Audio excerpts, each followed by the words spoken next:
Hello, good morning. അപ്പോൾ ഇത് ഞങ്ങളുടെ റൂമിൽ നിന്നുള്ള കാഴ്ചയാണ് കേട്ടോ നിങ്ങളിപ്പോൾ കാണുന്നത്. ഞങ്ങളിത് പോകാനായിട്ട് ഇറങ്ങുവാണ്. എല്ലാവരും ഒരുങ്ങിയിട്ടുണ്ട്. ഇത് സ്റ്റാർട്ട് ചെയ്തു കേട്ടോ. അപ്പോൾ ഇന്ന് ഞങ്ങളിത് കാരാപ്പുഴ ഡാമിൻ്റെ ഫ്രണ്ടിലെത്തി. Karapuzha mega tourism. അപ്പോൾ അത് ഞങ്ങൾ ഉള്ളിൽ കയറി നടന്നുകൊണ്ടിരിക്കുകയാണ്. ഇതിൻ്റെ ഉള്ളിൽ കയറിയ സമയത്ത് തന്നെ നമ്മൾ ഫുൾ ഗാർഡനാണ് കേട്ടോ. അടിപൊളിയാണ്. പല തരത്തിലുള്ള പൂവുകളാണ് ഇവിടെ ഉള്ളത്.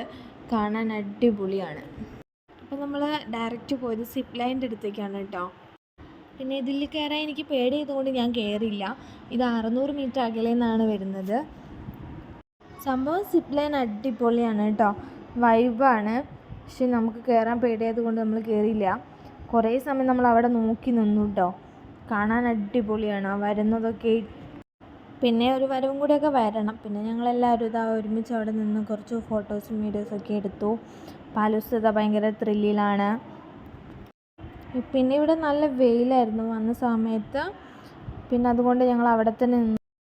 വെയിൽ കാരണം അമ്മേനെയും പാലൂസിനെയൊക്കെ ഒരിടത്ത് ഇരുത്തുന്നത് ഞങ്ങൾ രണ്ടുപേരും കൂടെ പുറത്തേക്ക് ഇറങ്ങിയതാണ്.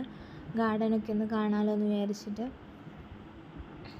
ഇവിടെ കൂടുതലും പുറത്തുനിന്നുള്ള ആൾക്കാരാണ് കേട്ടോ. നമ്മൾ വന്ന സമയത്ത് ഇവിടെ സ്റ്റുഡൻസ് ആയിരുന്നു കൂടുതലുള്ളത്. പിന്നെ ഇവിടെ ഏകദേശം ഒരു 3 മണിക്ക് ശേഷം വരുന്നതാണ് നല്ലത്. 6:30 വരെയാണ് ഓപ്പണിംഗ് ഉള്ളൂ. അത് കഴിഞ്ഞാൽ ഇല്ല. ഞാനിപ്പോൾ നിൽക്കുന്നത് സൂര്യകാന്തിൻ്റെ അടുത്താണ് കേട്ടോ. വിടർന്ന് നിൽക്കുന്നുണ്ട്, നിങ്ങൾ കാണുന്നില്ല, അടിപൊളിയാണ്. ഇവിടെ വന്നാൽ എന്തായാലും വെറുതെ ആവില്ല.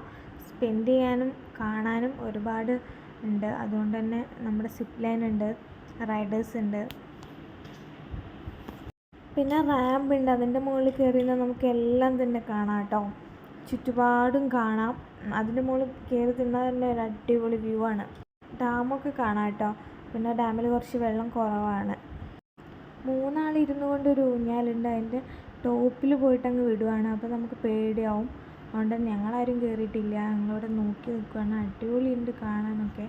ഇതാ വേറൊരു ഐറ്റം കൂടി ഉണ്ട് കേട്ടോ. അതിൻ്റെ പേര് എനിക്കറിയില്ല. ഇതിൻ്റെ പേര് അറിയുന്നവരൊന്ന് കമൻറ്റ് ചെയ്യണേ. അടിപൊളിയാണ്. കയറിയവരൊക്കെ പറഞ്ഞ സൂപ്പറാണ്.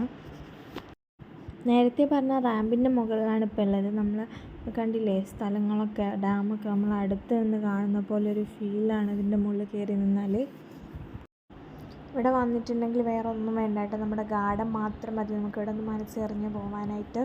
അടിപൊളിയാണ്. ഇതെന്താണെന്ന് മനസ്സിലായത് നിങ്ങൾക്ക്? ബുഷാണ് കേട്ടോ. ബുഷിൻ്റെ ചെടിയില്ലേ, അത് പല ആകൃതിയിലേക്ക് വെട്ടി മാറ്റിയതാണ്. അടിപൊളിയാണ് ഡയറക്റ്റ് കാണുമ്പം തന്നെ. എല്ലാവരും പൂക്കൾ കാണാനായിട്ട് നമ്മുടെ ഗുണ്ടൽപേട്ട ഭാഗത്തൊക്കെ പോകുന്നത് കാണാം. പക്ഷേ ഇത് ഇവിടെ വന്ന് നോക്കുക, അടിപൊളിയാണ് കേട്ടോ. അവിടെ പോകുന്നൊരു ഫീൽ തന്നെയാണ് നമുക്ക് ഇവിടെ കിട്ടുന്നത്. ഏകദേശം നമ്മുടെ വ്യൂസൊക്കെ കണ്ടു കഴിഞ്ഞു കേട്ടോ. ഇനിയിപ്പോൾ നമ്മൾ പോകാൻ നിൽക്കുകയാണ്. നമ്മൾ ഫുഡൊന്നും കഴിച്ചിട്ടില്ല. കുറേ രാവിലെ വന്നതാണ്. ഇപ്പോൾ ഏകദേശം ഉച്ചയായിട്ടുണ്ട്.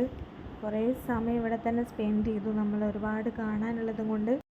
കാരാപ്പുഴ ഡാമിൽ ഒക്ടോബർ 2 മുതൽ ഒക്ടോബർ 13 വരെ സായാഹ്ന ഫെസ്റ്റ് നടക്കുന്നുണ്ട്. വയനാട് ഉത്സവം എന്ന് പറഞ്ഞ പേരിലാണ് അറിയപ്പെടുന്നത്.